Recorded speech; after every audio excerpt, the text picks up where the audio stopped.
Hi there, everybody. I'm David Butler. I'm Emily Freeman. Welcome to Don't Miss This. So happy that you're here. I hope you loved all 3 of those field trips as much as we liked filming them. Yes, we just want to go back so bad. They were really cool. That Adam on Diamond one was just, I have the sweetest memories from that, and just all of them. I can't even remember all the 3 that we just did. I know. Far West, Adam on Diamond, and then what was the first one? I don't know, because what I want to say is... Oh, the temple. Of course it was. Temple.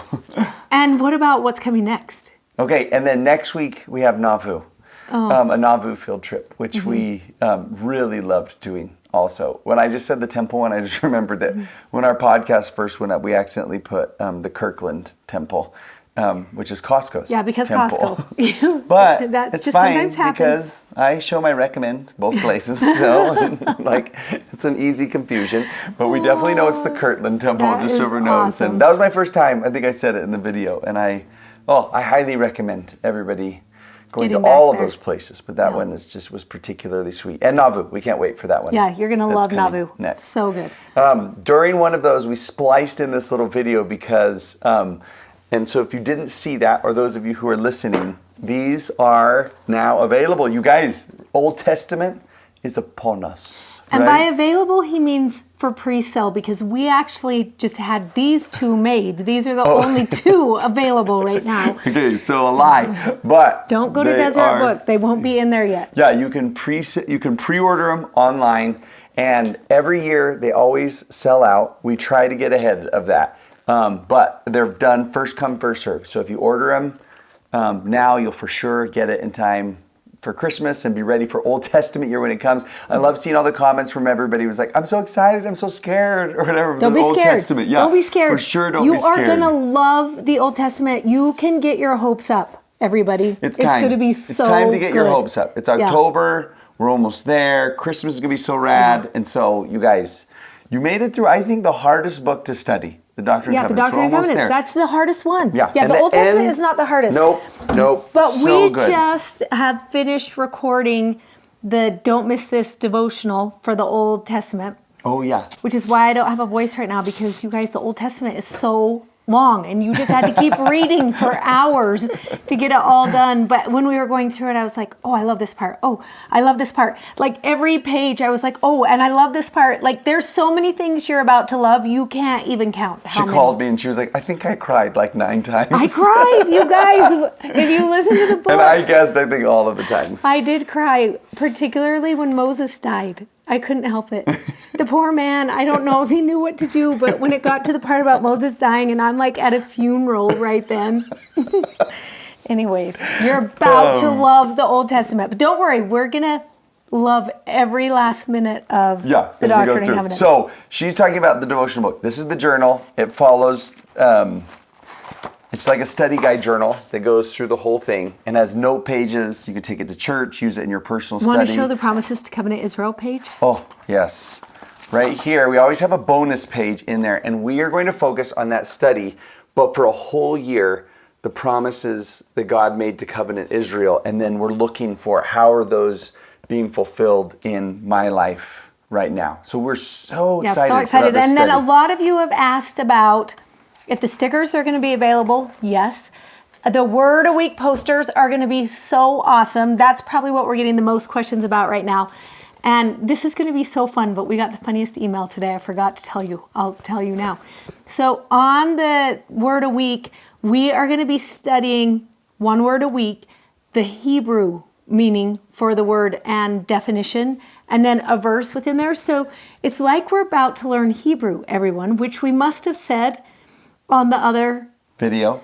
Because a cute lady wrote and said, "Where do we sign up for the Hebrew class?" Oh, I was all like, of a sudden we were going to start the School of the Prophets for it was everybody. going to be so fun. to We're learn only going to Hebrew. learn 52 Hebrew words, everybody, but by the end of next year, we will be fluent in 52 words. Yeah. I can't wait. Use them at the grocery store. And then we have a surprise, and we kind of thought we would space things out a little bit so you didn't get overwhelmed. So probably the next newsletter, unless there was a chance we might hear before Sunday, if the stickers and posters are available by the time we're putting this up, we'll put the link in for both of those so you can just jump on those right away also. Yeah. The surprise is coming in December. Yeah. right It's a good before one. It's a really good one. Yeah. We put a lot of time into it. We're excited. Yeah, and It'll be good. and that one's going to be totally free, and it's probably the best thing we're giving this year. You're going to be so happy about it. It's so good. It's so awesome. Okay, so that's all the Old Testament news. We'll keep you updated, but journals and devotional books are available right now. Soon, stickers and Word a Week posters. Yeah, So you fun. get all set for next year right now. Just get ahead of the curve. And I didn't tell you this.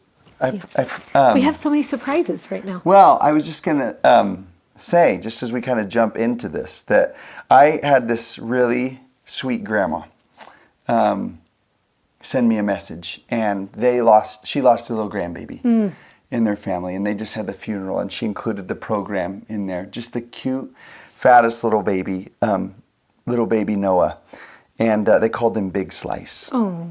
And she said, I know you really love bracelets, and I just wonder if you want to wear That is so little cute. Noah's, bracelet. And, these chapters that we're jumping into are kind of for times like this, right? They really are for moments when we ask and we wonder, like, where is God in this part of my story? And how long are we going to have to deal with this hard heartbreak and these hard things, and everything. And this section of scripture shows that I think that hard things are not evidence that God's not in your story. And heartache is not evidence that God doesn't care or that he's forgotten you or that you're unfavored or unseen or anything like that. It really is, the people that we're going to read about today are just some of Earth's best that we've ever gotten. And they were not immune to hardships and unfairness and just the crippling parts about life. And so these are some of our most favorite chapters. Yeah, sections. And they're during COVID, Jack said to me, I feel like I'm serving a prison sentence. Yes. It's one of the days when he was so frustrated with it. And I was like, same, But I kind of got fascinated by that phrase, a prison sentence. Not a time period, but a line. And I started to think, what is my prison sentence? What are the lessons I've learned in the prison places of my life? And today we're going to get some of Joseph's prison sentences. Yeah, that's so which is good. really cool. I love when I think about this, I love asking two questions. Is God good, and can he be trusted? Because I think there are some times in our life where we will experience something really hard or unexpected or very disappointing. And in that moment, we feel like we are doing everything that should merit a good life, right? You feel like you wish things were good, and then things happen that are out of your control. And there have been so many times in my life where in that moment, I've just questioned, where is God in this? Where is he? And is he still good? And can he be trusted with this hard thing? And I imagine that's probably how Joseph felt in the middle of that jail moment, because the interesting thing is it wasn't just the jail that was hard. Right. Because at the same time, all of the church was falling apart. And it's almost like you would be like, oh, can I just take one or the other? Why do I have to have both right now? Why can't the church be falling apart, but I'm there trying to help make the decisions and help the people and bring hope and, comfort. But the fact that there was that jail sentence on top of everyone leaving Missouri and so many people apostatizing, I just think about Joseph and how he must have just sat in that dark place at that dark time. And how did he even find hope? And so for any of you who are maybe looking for hope in a hard season, this is going to be a really good few sections for you. And we love that in 121, it just starts out with a prayer. That's how section 121 starts. It just, Joseph begins, "O God, where art thou? And where is the pavilion that covereth thy hiding place?" And then he's going to ask these 3 questions right off the bat. And they're questions that I think we've each asked in the hard times. Where are you? How long is this going to happen for? And why is it happening? And we love the thought of those 3 questions. Where are you in this? How long is this trial going to last? And why? And the answers actually come. I love that he spells out those questions right at the very beginning. And then the answer is going to come. The Lord is not just going to ignore Joseph asking those questions, but he's actually going to answer. And I think that's an important truth to remember, that it's okay for us to ask questions in the hard things, in the hard places. It's okay for us to ask why and how long and where are you, because it allows for this really intimate connection, and makes us vulnerable enough maybe to allow God to enter our story and respond. Yeah. And let's paint the picture a little bit for you so you can kind of see. This is when we teach this lesson in seminary, one thing that we like to do, and you might like to do this, is to kind of tape out the dimensions of Liberty Jail. So this jail is a dungeon prison. Well, and let's say this too, because that really is one of my favorite things to do, and you guys should do this. Whoever you're going to study this with, whether you're a group of young single adults, or we have a lot of senior couples who watch together, or if you're with your family, when you tape that out on the floor, put everybody in the tape with no chairs or anything. Put everybody in the tape and have them all stay within that little space for the whole time you teach this lesson, because all of a sudden, Liberty Jail comes alive for you. I can remember teaching one seminary class, and I had a whole bunch of athletes in that class, and we picked the boys. I think, were there 5? Now I've got to remember how many people, 6, that were in Liberty Jail. And we put those 6 big boys in that little square, and they stayed there for the whole hour and 10 minutes of class.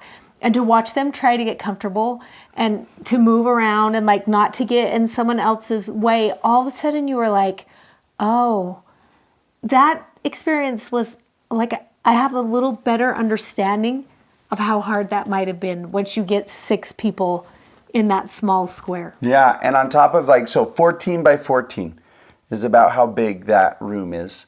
And then 6 feet tall. And most of these men were over 6 feet tall. And so they couldn't even stand up fully while they're in there.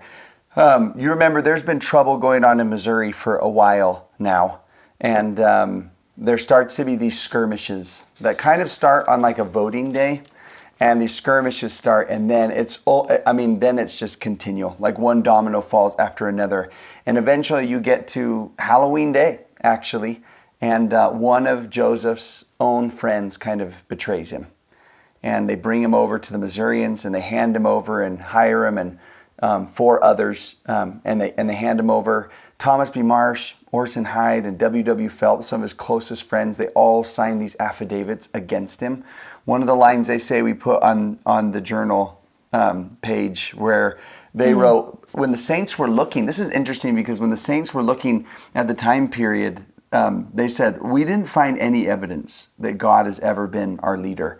We hoped for deliverance, but deliverance never came, is what they said. And that was their conclusion. Well, God must not be in this.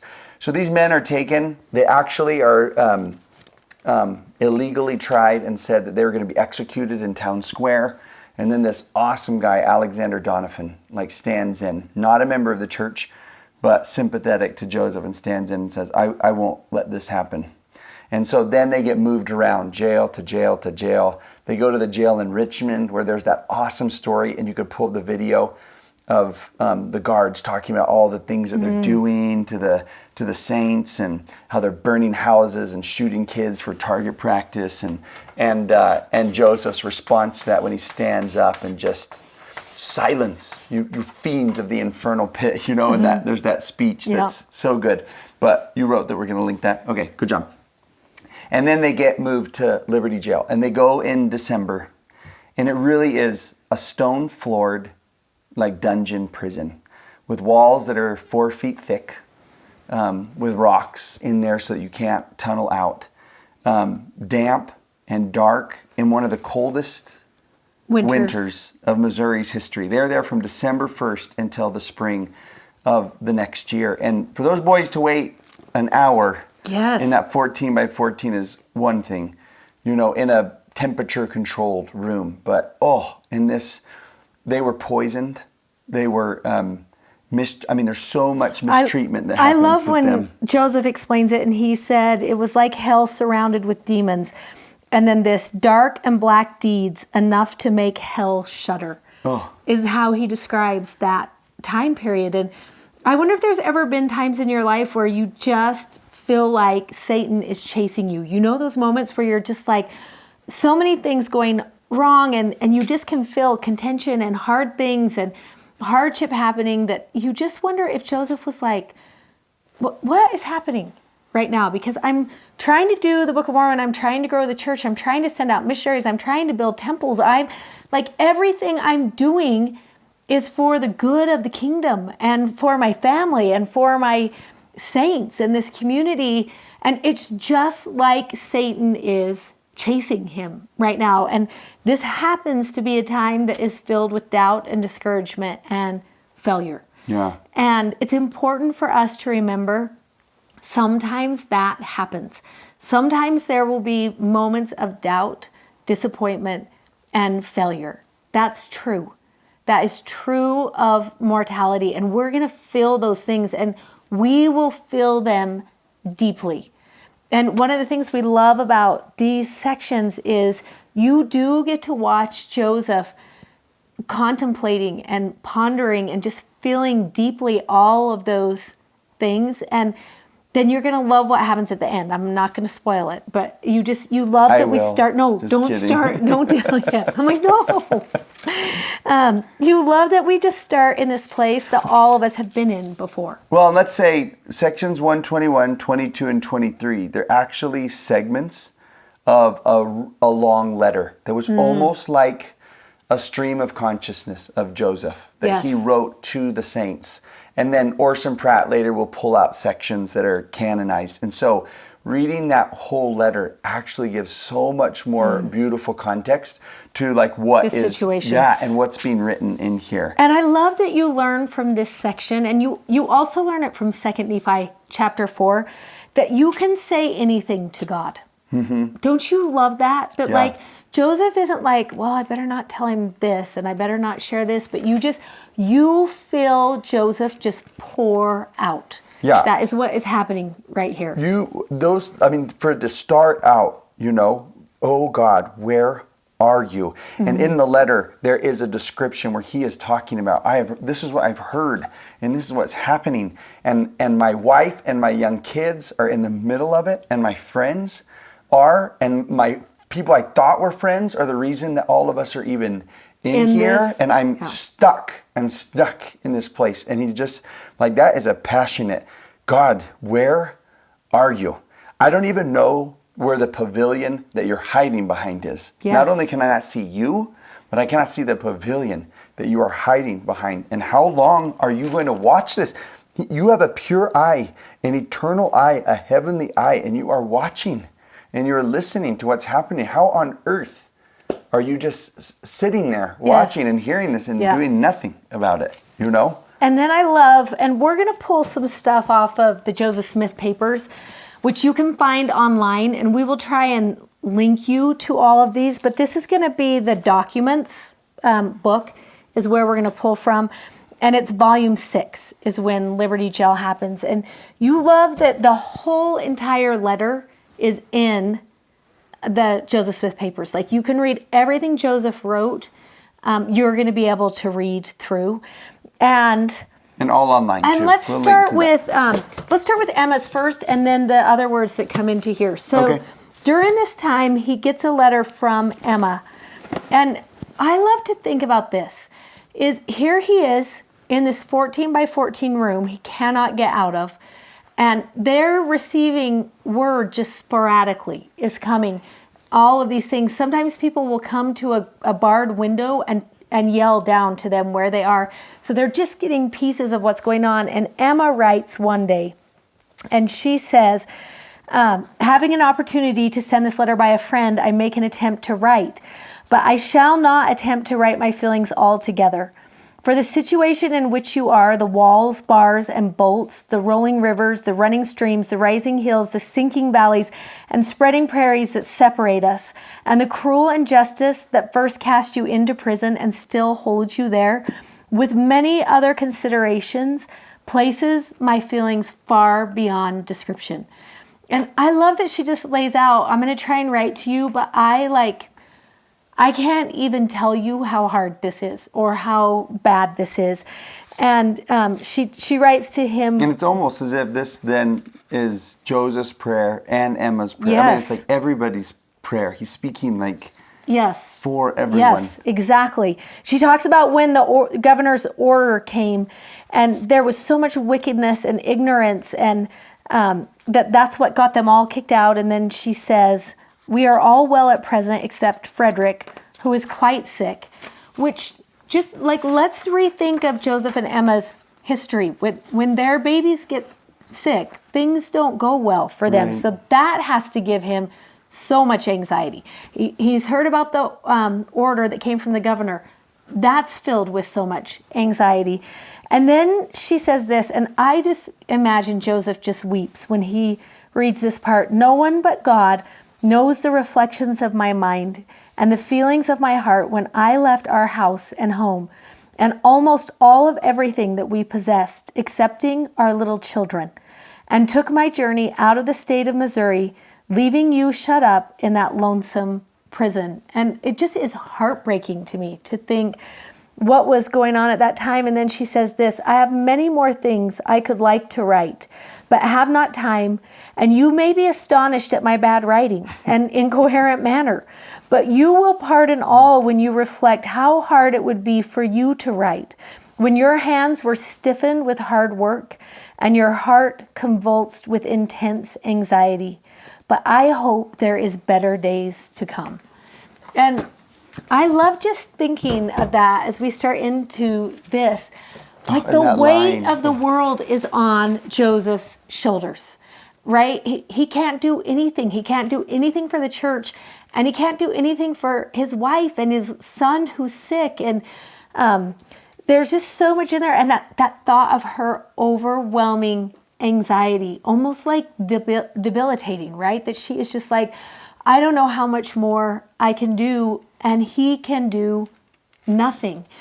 And then he starts this one sentence, and I wrote this in my scriptures. You might want to put it in yours because the letter, whoever pulled it out and put in here, I just said to David, could we redo section 121 and put in the really good lines that didn't make the cut? Because right between 6 and 7, there is this line that says, then when the heart is sufficiently contrite, then the voice of inspiration steals away and whispers, my son, peace be unto thy soul. Thine adversity and thine afflictions shall be but a small moment. And don't you love the lesson right there that talks about when the heart is sufficiently contrite, then the voice of inspiration is going to whisper. And I think that is true for all of us. And I love that the whisper begins with this word, peace, right? It's exactly what nobody had. And that's where God begins, is peace. Well, and I actually thought you were going to start with where he's just like, my son. Because I actually love that it's just like, hey, I'm not a casual observer of your life. I'm watching with all the feelings of a tender parent on this. It's like, you're not my servant. you know? Yeah. You're my boy, you know? And there's a lot of tenderness in there where it's just like, listen, you're not getting out yet. Yes. But I'm here in this. And Let's look at those answers, should we? Yeah, let's do that. That first one that we just read answers question 2. So you can fill that in right now when he says, how long? And he says, this will be but a small moment. A small moment here means like 3 or 4 weeks. But You mean months? no, because it's in March when he writes the letter. He's almost done. Yeah, so he's almost done. Like, hold on, Liberty Joe was not just 3 weeks. So depending on, you know, that's kind of an arbitrary, it's almost over. right? But there is something about him saying there's an end to this. Like it in the long run, it will be just a small moment. And if you endure it well, he says, God will exalt thee on high. Thou shalt triumph over all thy foes. And then that line, thy friends do stand by thee and will hail thee again with warm hearts and friendly hands. And one of the things you'll find in the letter that's cool is before he gets this answer, one of the things that helps his heart become sufficiently contrite are these letters from friends. And I just like really love the idea that in his spot where he's like, I don't even know where God is, you know? And I'm so confused at why he's so absent. He is manifesting himself through these friends. And it just, every time I read this, it makes me think about how often, and it is a high percentage, that I feel like if you were to say to me, how do you know God's in your life? Or how do you know God cares?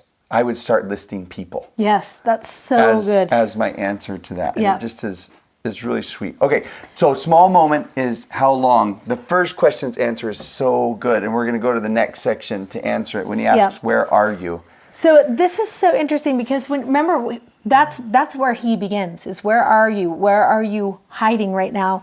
And you love that the Lord answers that in section 122, in verses 5 and 6. And he's going to say, if you are called to pass through tribulation, if you are in perils among false brethren, if you are among robbers, if you are in perils by land or sea.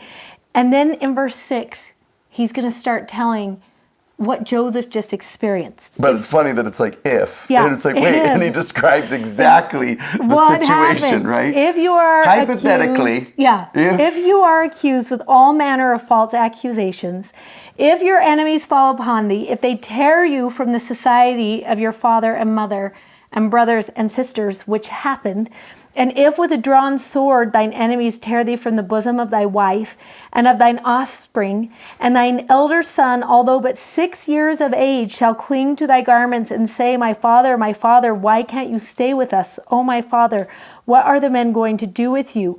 And if then he shall be thrust from thee by the sword, and you will be dragged to prison, and your enemies prowl around thee like wolves for the blood of lambs, and if you should be cast into the pit, and he's going on, and in my thoughts, I just think I can imagine Joseph reliving that whole entire moment as the Lord is like, I saw this, I saw this, I saw this, I saw this. And then for Joseph to say, where were you?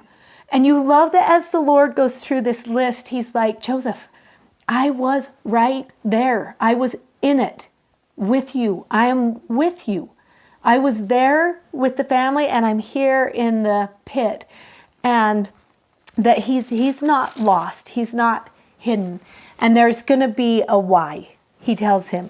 There is a why, and the why comes at the end of verse 7. He says this, know thou, my son, that all these things shall give thee experience and shall be for thy good. And I love that he's like, I can turn this for your good. Yeah. And you know, as I was writing up on the board, that answer is like, why? And I don't necessarily think, you know, God initiated this experience for him, you know, that it was designed. One of the whys might be like, oh, because there's wicked people in the world, or there's selfishness in the world, or there's disease in the world, or people drive too fast sometimes, or people make wrong decisions. Like the why really could be all those things, but him to come in and say, I can turn him. Whatever occurs, it will give you a kind of experience. And, yes, and I'm going to allow it to happen because of the growth that you will experience. Yeah, and you actually see that. You know, if we look ahead to Joseph after Liberty Jail, Yeah. You really do see that in him. And you love that there is a letter that gets sent home with a group that comes. There's a group of men and a woman that comes, and I can't remember, what's her name? Presenda? Something like that. Yeah. Happens to be there, and he sends a letter back with her. She's coming asking what should she do in her life right now, which I just find it so interesting that there's Joseph stuck in this box, and people are still saying, "Can I get some advice?" Yes, can you help me? And within Do you have that a cup of letter, sugar? he writes, and those letters all went home to Emma. And in that letter, he writes, "It seems my heart will be more tender after this than it ever was before." And I love that he recognizes I will be better for this. I will be better when we get to the end of this. And it's a funny. I remember after going through like a really hard little experience in my life, my grandma asking afterwards, if you knew what was going to happen, would you still would you still have gone? Would you live that again? Essentially, and it was like unfair because like I couldn't help it. Like that's not Yes. really true. I don't have a Back to the Future car, But when I looked back on it, I was like, I think I would, because I like the me after it more than I like the me before it. I mean, I don't want to. I don't. But like I did, and my heart really is more tender after that than it was before. She didn't like that answer, by the way. She was like, Say no. She was like, and put your grandmother through that heartache again. And I was like, no, yes. But I love this, from him. And Joseph actually leaves, like, we've got this quote from Elder Maxwell where he calls it an awful, I put brutal, don't be the same, y'all, those are synonyms, but an awful dungeon, but also a tutoring temple.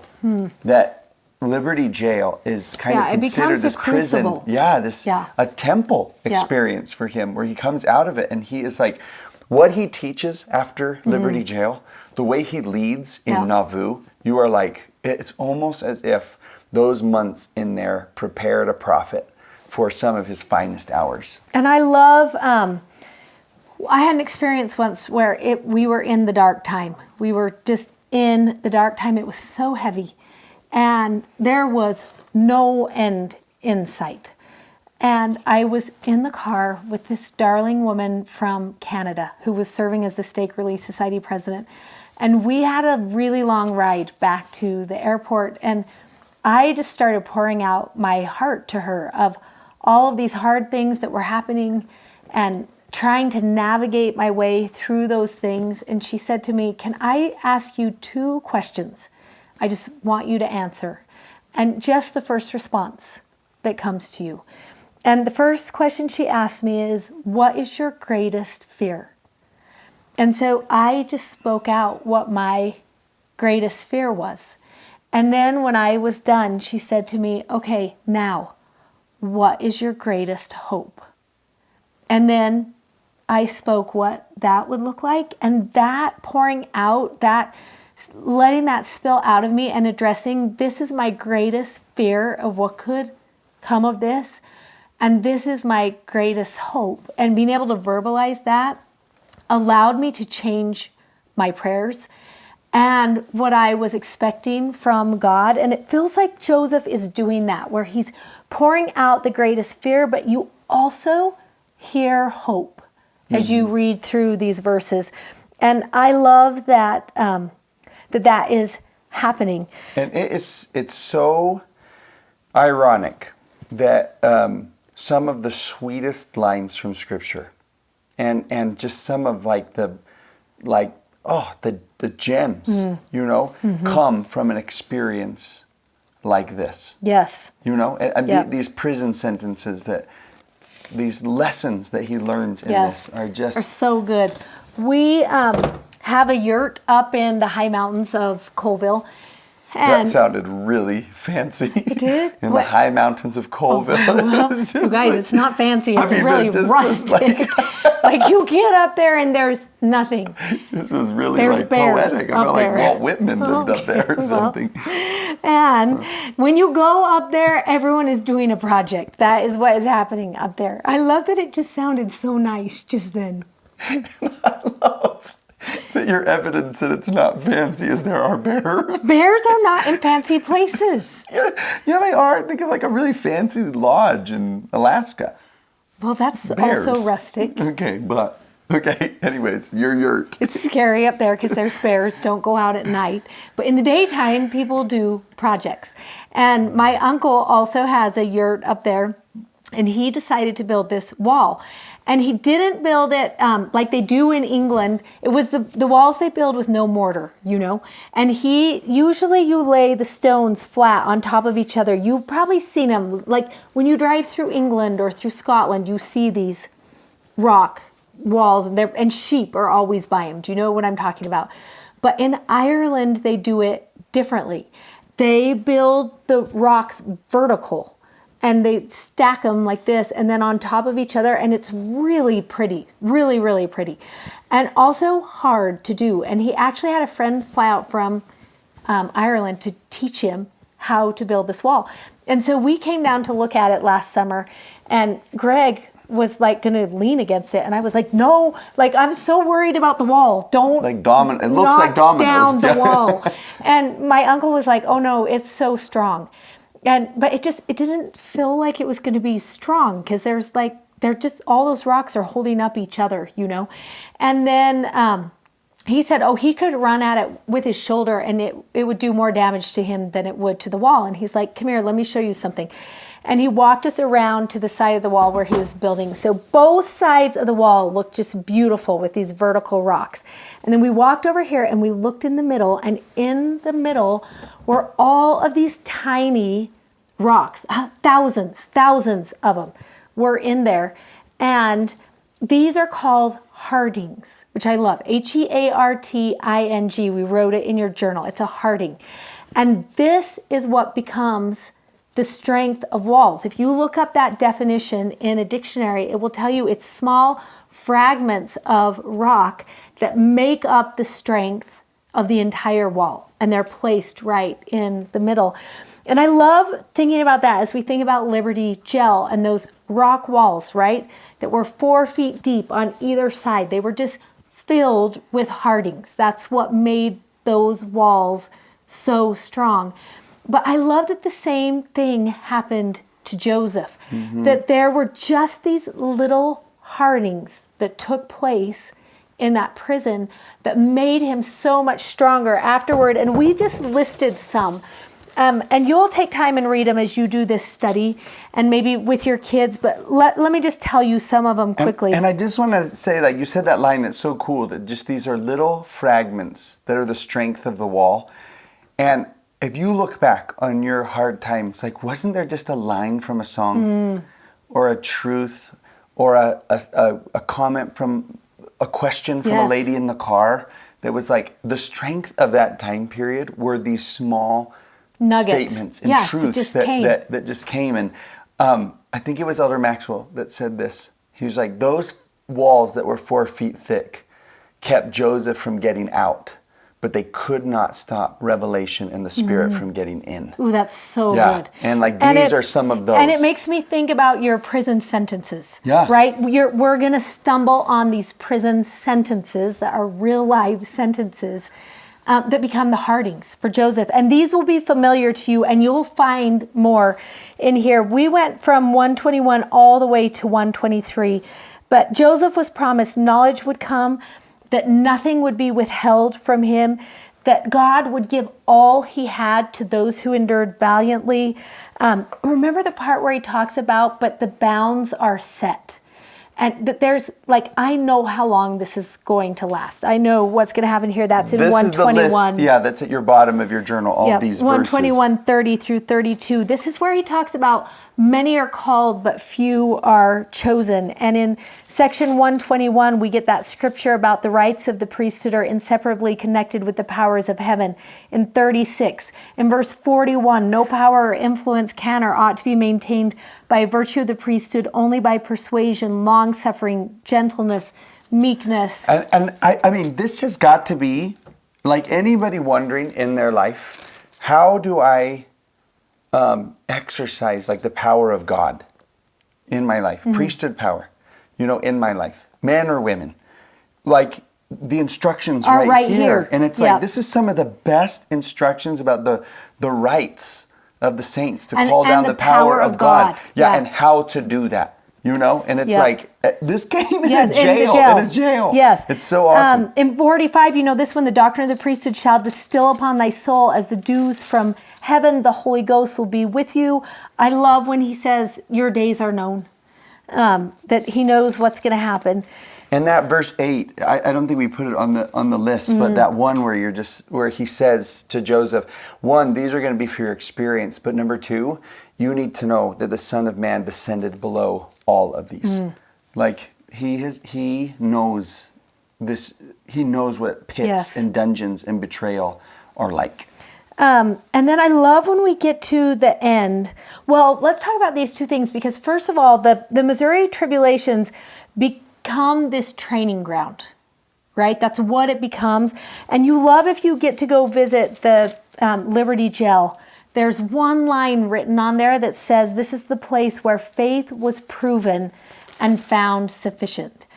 And just to think about times in your own life where you've had those moments where your faith was tried and it was found sufficient in that moment. And I read this line from a church historian, Richard Bushman, right before we started filming this, that he makes this comment that says, if there was ever a time in the history of the church for them to give up the cause, for them to just throw up the white flag and say, I'm out, he says, this was it. And that's so interesting that those crucible moments can either be ones where we say, I'm gone, or they could become a catalyst for our best days. We either become bitter or we become better. One of those two things is going to happen in that moment. And then, this is your favorite part. This is the spoiler that I didn't want to spoil, but this is my favorite part of these, because here you have Joseph just pouring out his heart and all of these things, but also being taught. He's just being taught as this is going on. And then we get to verse 13. And this is how he's going to end. This becomes the Hardings that he ends with is, we should waste and wear out our lives in bringing to light all of these things, and it needs to be attended to with great earnestness. He becomes so passionate at the end of this. He is like, let me tell you what is going to happen. We are going to waste and wear out our lives. We're going to have great earnestness. And let no man count them as small things, for there is much which lieth in futurity pertaining to the saints, which depends upon these things right now, he tells them. And then he talks about that very large ship that's benefited by a very small helm, because it can work ways in the wind and the waves. And then verse 17, he says this, therefore, dearly beloved brethren, let us cheerfully do all things that lie in our power, and then may we stand still with the utmost assurance to see the salvation of God and for his arm to be revealed. And I love that he's like, so at the end of all of it, everyone just put on a smile and get to work. That's what we're going to do right now. And I got to go to Liberty Jail with Michael Wilcox one year and listen to him teach. And I think you guys know he is like one of my favorite people to listen to ever. And he said something that I just wrote at the bottom of my section 123. He said, Joseph never loses the hope and optimism he gains from liberty. And don't you love that? That he just ends with this, all right, everybody, put your smile on, pick up your whatever you need, and we are going to get to work. That's what's going to happen. Yeah, almost like we're not going to pretend that we're cheerful. but we're going to choose cheerful because it's what's going to like help us get Yep. through this whole thing. Yes, and I love that so much. And it's interesting that you would get that ending line from a chapter that had words like blinded and craftiness and darkness and murder and the very devil and tremble and Yes. Yes. That's the conditions that they're in. And it's like, I don't think he found hope and cheer and optimism despite those things. I actually think he found them because, of those things. Yeah. That it's what brought it out of him. It's what helped him learn it. It's what helped him to become it. Yeah. So, So good. we love these chapters. Yeah, You such read the good- whole chapters, the whole letter. Yeah, and there's so many fun things you can do with them, with your families and with the people that you're studying with that just make this come alive. Yeah, I mean, like even for everybody in your group to pick, what was your one line? Yes, your one from line. there? And write it Did on a that turn rock off? I would didn't be so fun. Oh, no, It's still working. It's still working. Everyone, we always get so nervous. How fun would it be to look through that thing and write it on a rock? The one line from 121 through 123. That could be the strength of your That is wall. the strength of your Yeah. wall. Would be so awesome. Yeah, so many cool things to Yeah. do. Oh, okay. So- Enjoy Nauvoo Yes. next week. Okay, we'll see ya.